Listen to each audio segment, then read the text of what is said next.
So, you're a real estate broker? I was a real estate broker for 6 months, the past 6 months, and then I took a break for like 2 months recently, and then I'm out of the market. I don't have a huge idea about what's going on recently, but yeah, I can handle myself a little bit. Market. Well, how come you came out of it? Did you enjoy it, or did you just decide to? It was my first experience as a broker. I worked on sales before. I did marketing as an influencer. I sold a few townhouses and stuff before as an influencer, but as a real estate broker, it was my first experience. I struggled a little bit to learn the key factors into how to sell, how to get clients, how to communicate as a real estate broker, not as an influencer or someone who works in marketing. I was not really lucky to make any huge sales. I did a little bit of rentals and stuff like that, secondary. But yeah, I was like, I'm going to take a step back, analyze, and probably after summer, I'm going to join. I was thinking of joining a developer. Yeah, and step ahead and step out of a broker a little bit. Or do you think the developer gives you more knowledge of the industry? I was thinking more of like, as if you're into sales, if you're a broker and you're doing it very good, then I'm very happy for you. You're making good money and and you provide a good service. But for me, I like to focus on one thing. So with a developer, they're gonna give you a good knowledge about their projects, and you're gonna focus, and it's gonna grow on you. Like it's gonna be like your best friend, So you are going to be more professional if you focus on one thing. That's just my opinion.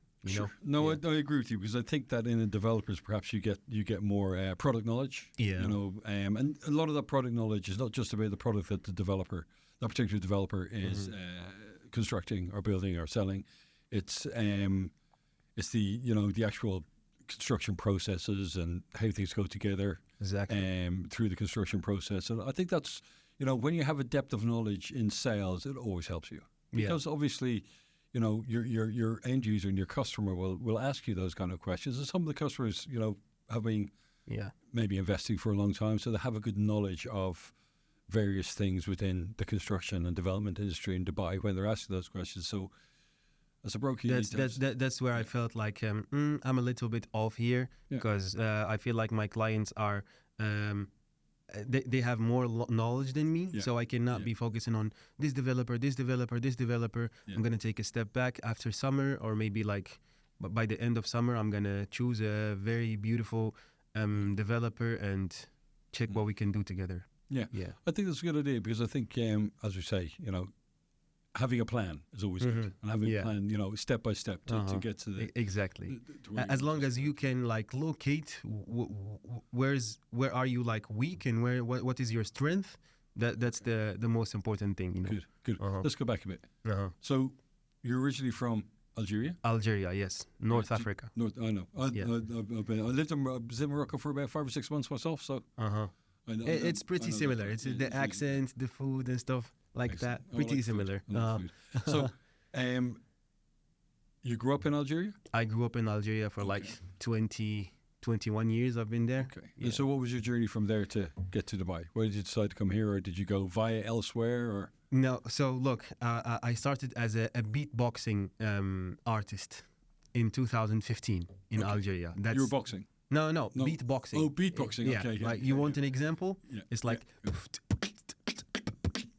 I was doing this on stage and everything like that, recording it. I learned how to record and edit 2015, and then 2017 I stopped, and then I got back into Instagram, from YouTube to Instagram late 2018. I started making skits, and then by the start of COVID, everything went viral. My videos went viral and everything like that. The end of COVID, I was thinking to go to Canada, France, and then my friend came through and he was like, let's go try to visit Dubai. I was like, I'm going to stay for 2 months, right? I'm staying for 2 months, not longer than that. And I fell in love. I renewed my visa, tourist visa, and then after 4 months, I made my residency here, and then I just started. How long have you been here now? Now this December, it's going to be 2 years. Okay. Exactly. I'm still in love with it. Huh? I'm in love with it. I don't think I'm gonna. Why? Tell me. There's good. What are the main driving factors? The main driving factors is that it's different from my country in terms of what I want to do with my life, especially in like how to make money and what to wear, what to do, and what I love, because I love acting. Okay. Right. Yeah. I love editing. Yeah. And I love social media so much. Like the camera, being in front of the camera like this was my that's my love. Yeah. That's what I like to do. Number one, aside from boxing or things like that, beatboxing, boxing. But this is the main thing that I love to do: acting, modeling, and creating content, editing videos. See, that was the hard part for me. Yes. I hate the camera. I hated being in front of the camera. I hated all the photographs. Hated all that stuff. It was very hard to deal with the camera at first because like I used to be shy. I didn't have. I was really insecure about the way I look or how I hold the camera. But then with time, I found the best haircut for me, how I smile and stuff like that, and I started like recording. Man, I haven't found the best haircut yet. I haven't found the best haircut. Nah, that's cool. Yeah. I've never. For me, it was initially very difficult. Yeah. And I did, because I do a lot of the videos and for the company and for the launches and various other things and speeches, etc., etc. And as you say, in time it just gets easier. I mean, the first podcast I did was a little bit stiff. A little bit stiff because. In fact, the person was asking me a lot of questions, so it was then coming up with the answers, etc. And then I decided after that I'm not going to have these podcasts anymore. It's a conversation. Exactly. And then where the conversation goes. And I guess that is the difference between doing an interview and doing a podcast. Yeah, it's just you deal with the camera and the person in front of you like they're your friends, you know? Yeah. Like, don't deal with it as it's a machine or something like that. Exactly, but I think the other thing with the podcast is that because you start a conversation, you get lost in the conversation, so you're not as conscious of the cameras. If you're in an interview, but ask direct questions, which you go to answer, you're thinking, oh, if I get this question wrong, is it really silly on camera, and et cetera, et cetera. So there's probably a bit more pressure. Yeah. It's just about how you drive the conversation, right? Yeah. If you see that it's going out of path, you just remember the points that you had to talk about, discuss, and it's fine to cut like the person with you, like, okay, let's not go out of subject right now. I want to talk about this and this. I want to have this idea about you or about something specific, you know? Yeah, absolutely. Yeah, absolutely. It's just having a coffee with your friend. That's you know. That's it. New friends. We're new friends. Yeah, we're having it. So so you can see that your foreseeable future is in Dubai. Yes. You're making plans to stay and. It's in Dubai, even though I'm learning Russian. Maybe I'm gonna go, but no one knows. I really love Dubai. I really love what Dubai is giving me, and I love giving to Dubai a lot. Not because it's just Dubai and it's futuristic and something like that. It's really bringing back the little kid, the little Mounder that I always wanted it to be out. You know. Yeah. Yeah. In terms of cars, I love cars. I love everything that runs with an engine. Right? Men love cars. Yeah. And then I love marketing and creating videos and editing, and that's the most important thing. It's a huge business in Dubai. Tell me about influencing.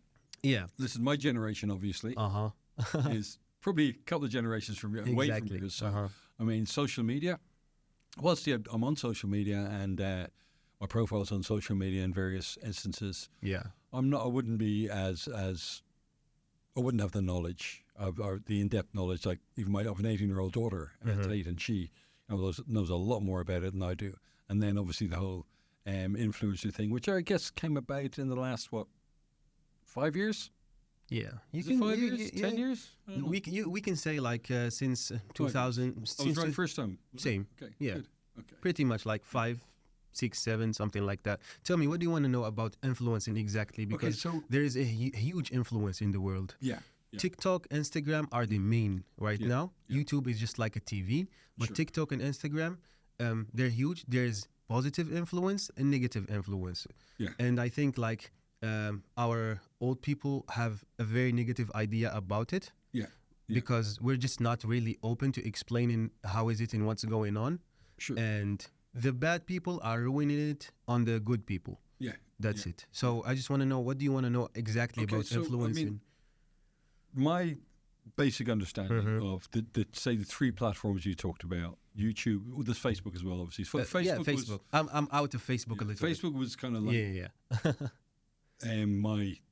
Around my generation probably look at Facebook. My mother's got a Facebook account, things like that, and my daughter's got a Facebook account. So that's more, I think, across the generations.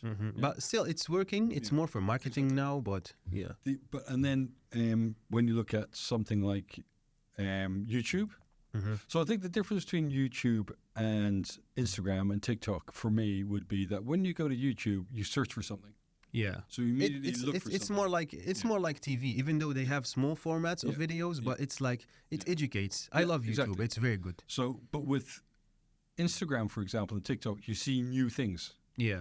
Do you know what I mean? So you see new things, so it introduces you to new things. So I'll see something on Instagram, I'll go, oh, that's interesting. Then I'll look at it, I'll research it a bit more. Yeah. Because so it introduces more. And whereas, as I say, with YouTube, it's you actually going to look for something. Exactly.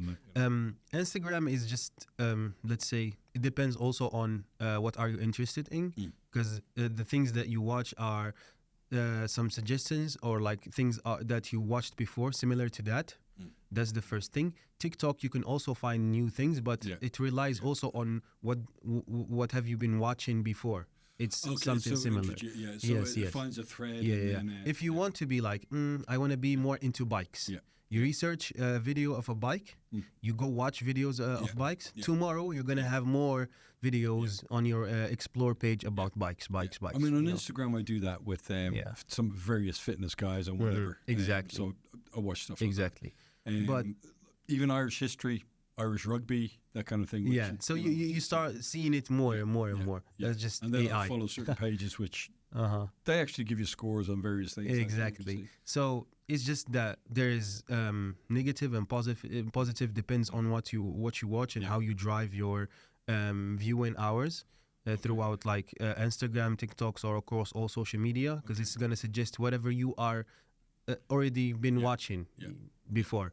So that's it. And I'll be just watching bikes and working out. I mean, obviously, I watch being in real estate and development. I watch the other developers and keep abreast. Actually, of it. And it introduces more and more. Yeah, actually, I have a separate Instagram page for real estate that I'm still working on. I just have one video there, and it's all about real estate. When you go to my Explore page, it's about all the real estate things. Okay, so that leads me back to real estate because I want to ask the question. I want to ask you is why are you attracted to selling real estate as a product? Okay, so cars, for example. So cars, it's more like a huge passion to me. Yeah. And I really started loving it even more when I moved to Dubai.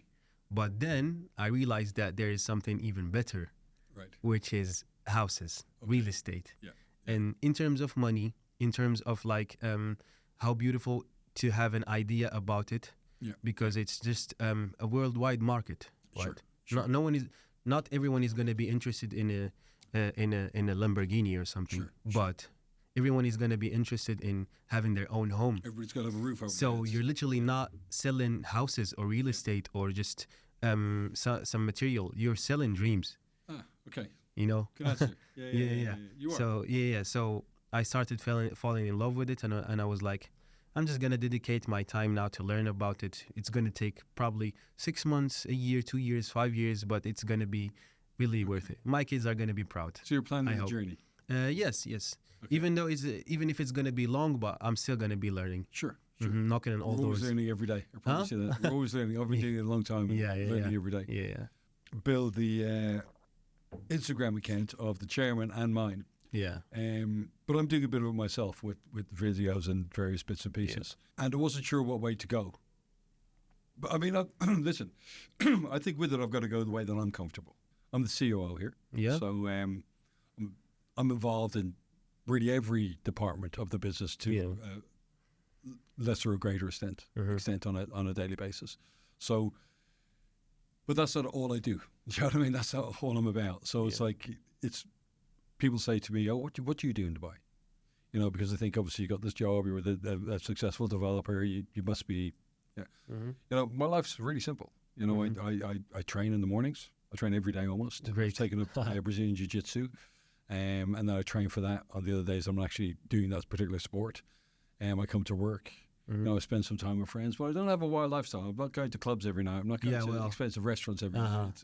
So it's getting across that you can have a nice life here without having to have the advertised life that everybody thinks you have. Well, I don't think that's important to go like to expensive restaurants every night or to clubs or something like that. Once in a while, maybe, but if you do that, it's just gonna break your routine, you know. So, absolutely, but I think the other thing is that, unfortunately, sometimes people outside Dubai see Dubai as that kind of city. That you go to Dubai to go to the clubs, go to the restaurants. Because that's what I'm saying. There's an alternative lifestyle here, which is just a normal lifestyle that you would have perhaps in any other country. That's what people are sharing. People are not sharing that they go into the gym every day but they just take one video in a club one night and they be posting it every single day, making people think that they're partying every day. It's just what's being shared on the social media. But Dubai is it's bigger than just like clubbing and going to restaurants. Now I'm going to go back to your journey. So I'm going to ask you a couple of questions I've got written down here, but I have to put my glasses back on because I can't see. It's fine. It's fine. I love questions. Ask me. So this is going to be about real estate, and obviously as you're starting your journey, it's interesting to know what you think about this. So, I mean, you spent 4 months? Pretty much almost 6 months. Okay, so if I was to say to you, have you ever been to a construction site? I've been to one or two construction sites. Okay. Yes. And what did you think? In Dubai? In Dubai? Yeah, in Dubai, I mean, not elsewhere. The construction sites in Dubai, they look very good. I'm not gonna lie. If you compare it to any other country, the construction is very clean. The tools that they are using, they don't have really disturbing colors to the environment. So you don't really feel like you are in a huge mess of construction. That's the first thing. The second thing is that I don't know how fast the developers are really delivering their